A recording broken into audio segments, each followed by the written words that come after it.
நாம செய்ய வேண்டியதை அல்லது நமக்கு விதிக்கப்பட்டதை செய்யாமல் செய்ய தவறினால் என்ன வரும்? பாபம் வரும். என்ன புரிஞ்சுக்கோங்க, செயல் செய்தா மட்டும் பாபம் இல்லை. ஒரு தப்பா ஒரு சாதித்தை செஞ்சுட்டேன், தப்பா பண்ணாதரா பாபம், கரெக்டா? அப்போ ஒரு விஷயம் செய்து அது தவறாகி அல்லது அதர்மமாக இருந்ததுன்னா அது பாபம். இன்னொரு பாபம் இருக்கிறது, செய்ய வேண்டியதை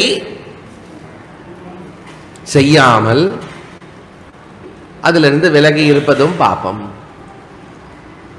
இல்லையா? ஒரு குடும்பத்தில் அப்பா அப்பாவோடைய டியூட்டி பண்ணணும், ஹஸ்பண்ட் ஹஸ்பண்டோடைய டியூட்டி பண்ணணும், வைஃபோட டியூட்டி பண்ணணும், அம்மா அம்மாவோட டியூட்டி பண்ணணும். அப்போ செய்ய வேண்டியதை செய்யாமல் விட்டு போனாலும் பாபம். ஹித்வா